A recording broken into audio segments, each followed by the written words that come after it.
Hi, I'm Zach Frischman, and today I'll be interviewing Ray Kurzweil, one of the most brilliant men in all of history. Ray, tell us, who formed the theories around something called singularity? Would you mind telling us about them? Of course. The singularity is an event that I find inevitable given the growing technology developed by mankind. In fact, I like to call it technological singularity. What technologies might these include?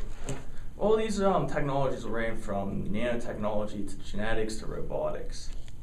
Oh, fascinating.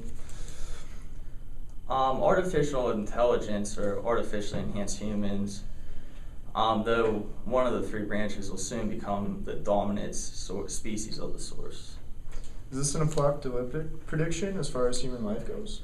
Not exactly, as I would assume these enhanced humans will respect their origins to a degree.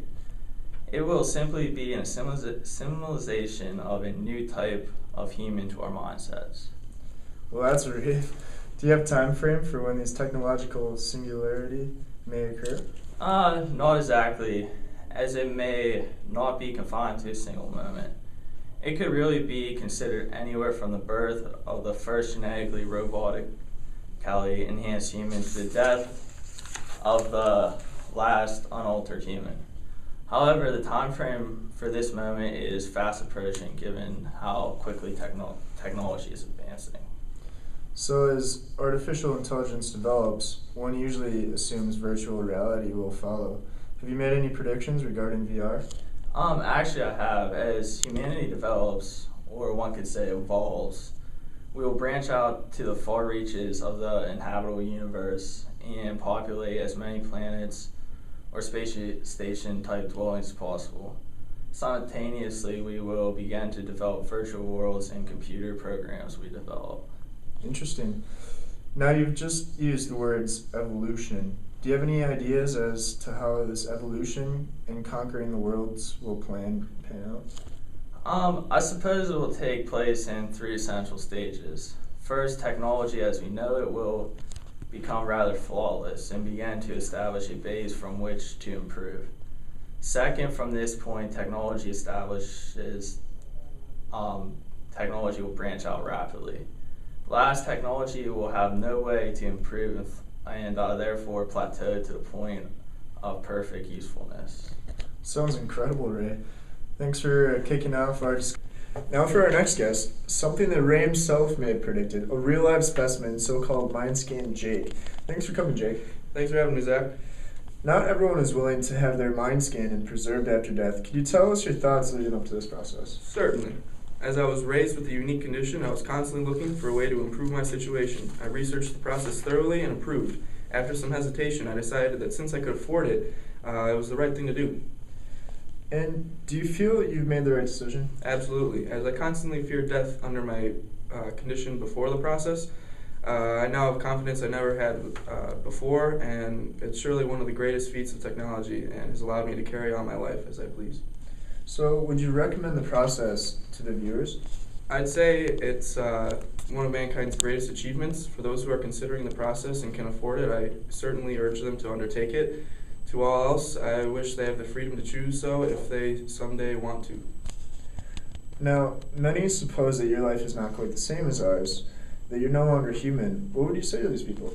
I would say that they're wrong. I may not share certain bodily functions or makeup. I don't eat or sleep or have non-biological body, but I don't believe that's what makes me human. I have knowledge, feelings, and moral principles. I have the capacity for life I've never had before this process. What could be more human than that, Zach? You know, that certainly is a lot to think about. Our next guest is one of our greatest minds in history, Immanuel Kant. Thanks for having me. Yeah, thank you, Jake. If you had to describe your main beliefs to someone, what would you say? I'd say I primarily focus on two main principles, doing one's duty and the intentions or motives behind our actions. I don't find myself interested with consequences when I'm deciding what the right thing to do is.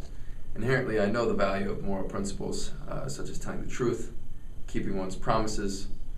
Our motives for acting should always be to obey these universal moral principles, regardless of consequences. Would you care to elaborate more on human reasoning capacities? Sure, Zach. Well, I believe that our reasoning capacity can inform us about what our moral duties are. I think that we are not error-free, And as humans, we are expected to make mistakes. Therefore, our reasoning capabilities are subject to being wrong. Simple. If I did something wrong, most likely I would rationalize what I did in a positive way in order to feel better, like lying to someone for their own good. Lying is wrong, but I justified it to myself in order to feel better. Please explain your opinion on the term goodwill. Goodwill. Goodwill can guide. It's basically doing what reason tells us is the right thing to do. Okay. One needs to recognize his duty and do his duty because that's what he's supposed to do.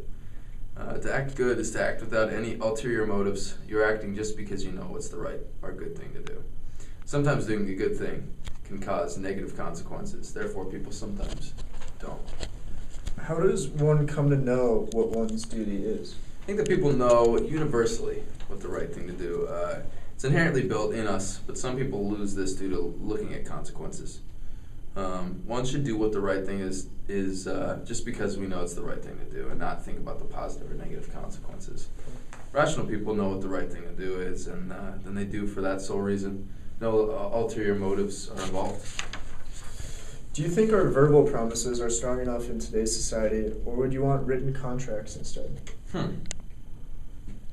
I'd say that today our promises need to be fulfilled and followed through upon. Imagine what would happen if no one kept their promises. That's a crazy thought. They would be empty words and no one would believe anyone. In regards to contracts, I think they are necessary when it comes to payments and important deals, especially in the business world. When it comes to these very important matters, verbal promises are simply not enough. Can you tell us more about categorical imperative? If we're having trouble with what to do, we should look at how you would like to be treated and never treat yourself or anyone else solely as a means to an end. We need to respect people, and I believe that we have value to us human beings, not just in what we do. Very interesting thoughts. Well, thank you for your time, Emmanuel. Next, I'll be speaking with Jeremy Bentham, whose words may butt heads with what we've just heard. Now, Jeremy, your work with public policy has led to create some interesting and practical ways to organize societies and their legal systems. Would you care to share these processes? Yeah, that's correct, Zach. I have essentially formed the idea of utilitarianism, which has been adapted into a moral guideline and aims at bringing about the most good for the most people. This good means that the least pain and most pleasure possible, as I find humans to be pleasure seekers and pain avoiders by nature. Our last speaker would say that it's essentially the thoughts that count, and consequences are negligible compared to their motives. I suppose you would disagree? Absolutely. Consequences are the only discernible measure of how one's actions have affected others. One must attempt to predict consequences and go with whichever action they can suppose will be the best for the most people. But ultimately, their action will be judged as good whether or not their predictions were correct. If I predict that giving a poor neighborhood food will be good, but a riot breaks out over my food supply, have I done good simply because I wanted to help? Certainly not. And on the other hand, say I wish to bring harm but ultimately bring about a great deal of pleasure, would you say I have done good? Right again. No matter the intentions, one must work to predict the consequences of their actions and act accordingly. Though, as we have suggested in our examples, this can go wrong. But with hard calculations, one can bring about desired consequences with a great deal of accuracy. I see. So you have a specific process to manage utilitarianism? Exactly. I call it hedonistic calculus. When deciding between two possible moral choices, such as in a moral dilemma, one simply needs to tally pain, being a negative point, and pleasure as a positive point under each option and see which gives the highest total. Whichever option can be predicted to bring the most pleasure is the option one must choose. It is really that simple? Are there other factors that must be taken into account? Certainly, but they're not too difficult to factor into the process. Some factors one must monitor include the intensity of the pleasure or the strength of the pleasure, the certainty of the pleasure, and how certain they are that the pleasure will occur. The duration of the pleasure, or how long the pleasure will last. The richness of the pleasure, how likely the pleasure will spread into the future. The extent of the pleasure, how many people will experience this pleasure.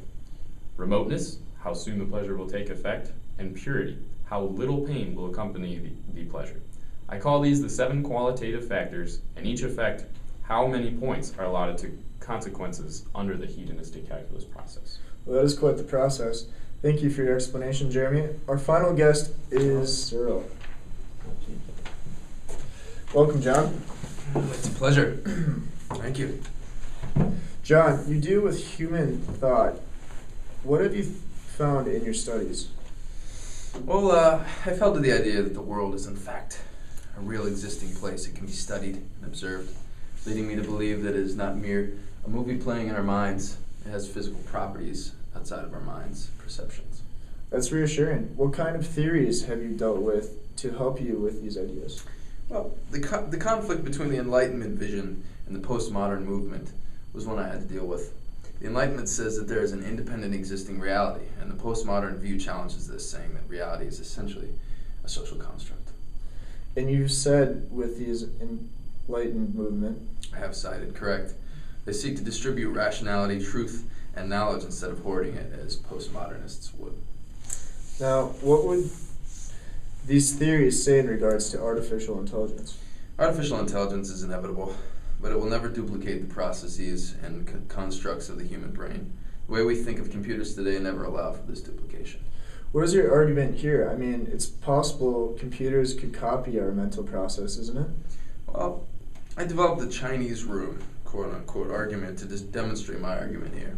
Okay. Assume you cannot speak Chinese and you find yourself in a room with an instruction booklet, some scratch paper, and 2 slots for passing notes.